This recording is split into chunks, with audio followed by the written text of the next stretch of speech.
The ancient skill of dowsing to find water, ley lines, and minerals. I remember I was years ago at a farm in Pennsylvania, and we were there with some friends who owned the farm, and they were waiting for the dowser to come and examine the land for a well, and they were to pay him quite a handsome sum for doing so. Now, this is a technique for searching for underground water, minerals, ley lines, or anything invisible by observing the motion of a pointer. Traditionally, it's a forked stick, now often paired bent wires, or the changes in direction of a pendulum, supposedly in response to unseen influences. Dowsing is a type of divination employed in attempts to locate groundwater, buried metals or ores, gemstones, oil, grave sites, malign earth vibrations, and many other objects and materials without the use of scientific apparatus. Dowsing is a pseudoscience. There is no scientific evidence that it's any more effective than random chance. Dowsers often achieve good results because random chance has a high probability of finding water in favorable terrain. Dowsing is also known as divining, especially in reference to interpretation of results or doodle bugging, particularly in the United States in search for petroleum or when searching specifically for water finding or water witching in the United States or water dowsing. The Y-shaped twig or rod or two L-shaped ones, individually called a dowsing rod or divining rod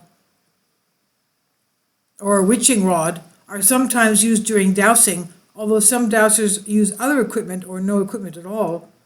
Dowsing remains popular among believers in Fortiana or radiesthesia.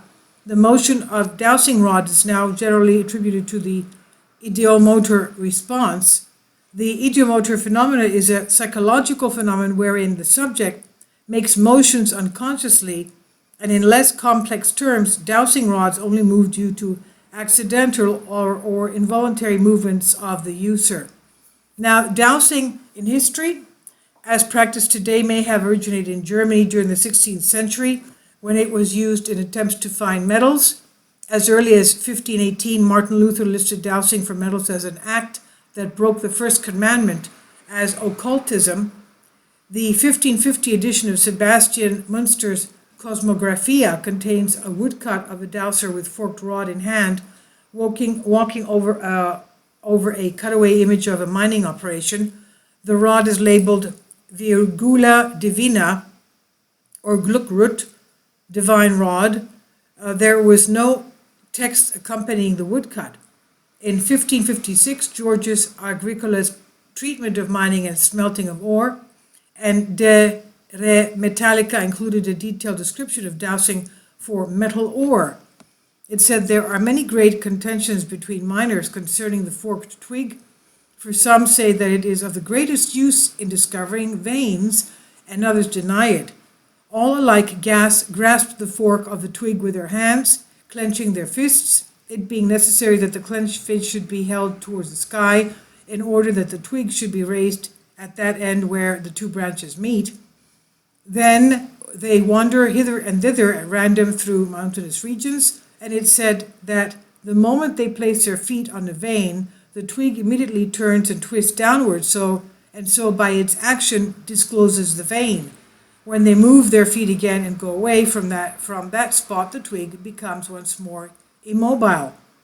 In the 16th century, German deep mining technology was in enormous demand all over Europe. German miners were licensed to live and work in England, particularly in the stannaries of Devon and Cornwall and in Cumbria. And in other parts of England, the technique was used in the royal mines for calamine. By 1638, German miners were recorded using this technique in silver mines in Wales, dowsing that is. The Middle Low German name for the forked stick Y rod was Sklag-ruth, or striking rod. It was translated in the 16th century Cornish dialect to duchen, and Middle English to strike or fall. In 1691, the philosopher John Locke, who was born in the West Country, use the term dowsing rod for the old Latin name virgula divina. So douse this is synonymous with strike, hence the phrases to douse or strike a light, to douse or strike a sail. In the lead mining area of the Mendip Hills in Somerset in the 17th century, the natural philosopher Robert Boyle, inspired by the writings of Agricola, watched a practitioner try to find latent veins of metals. Boyle saw the hazel divining rod stoop in the hands of the diviner, who protested that he was not applying any force to the twig. Boyle accepted the man's general belief, but himself remained unconvinced. Although dowsing in search of water is considered an ancient practice by some, old texts about searching for water do not mention using the divining rod, and the first account of this practice was 1568. Sir William F. Barrett wrote in his book, 1911 book, Psychical Research, that, quote, "In a recent admirable life of St. Teresa of Spain, the following incident is narrated. St. Teresa in 1568 was offered the site for a convent to which there was only one objection, that there was no water supply. Happily, a friar Antonio came up with a twig in his hand, stopped at the certain spot, and appeared to be making the sign of the cross. But Teresa says, really, I cannot be sure if it were the sign he made. At any rate, he made some movement with the twig and then said, dig just here. They dug, and lo, a plentiful fount of water gushed forth, excellent for drinking, copious for washing, and it never ran dry.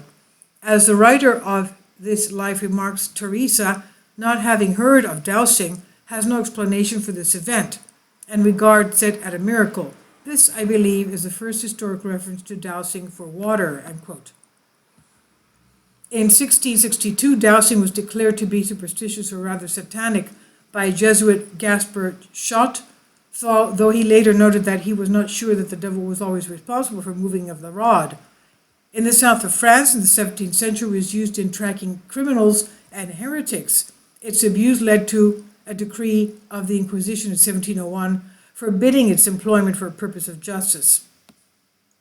Early attempts at an explanation of dowsing were based on the notion that the divining rod was physically affected by emanations from substances of interest.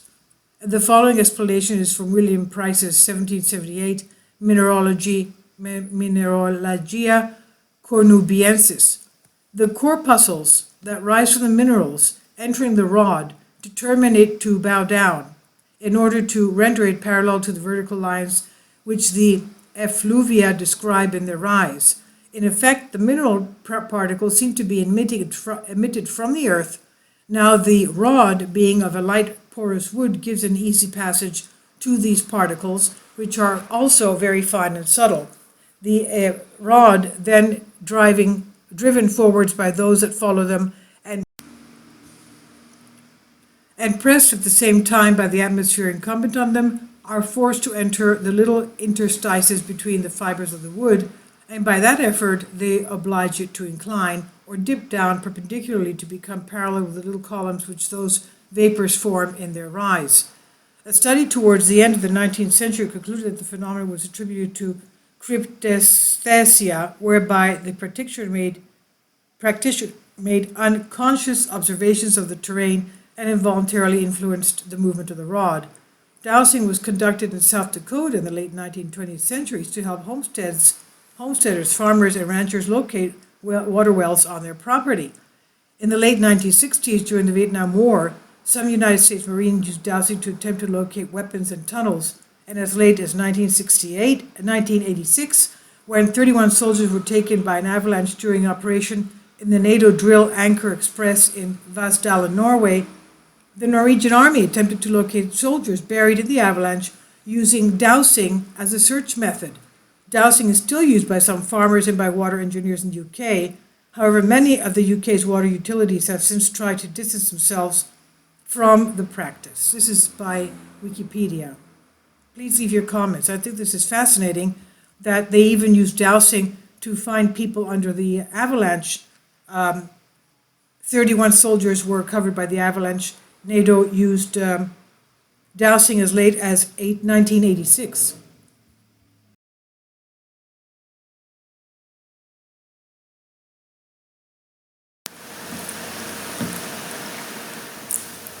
If you'd like to join me on my Patreon account, you will hear content not covered by mainstream media.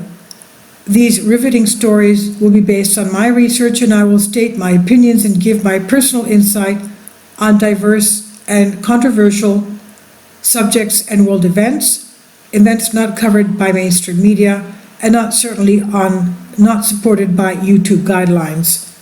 So whatever I have on my Patreon, most of those will not be on my YouTube channel. Please consider becoming a member today. More of the most significant and important videos will be on my Patreon channel. Your support helps me to continue my research and keeps this YouTube channel alive. And we depend on your support, your generous charity, because we help economically challenged families here in Athens, Greece, in Kapota, and we also help the young generation with university tuition and the community around our church. Thank you.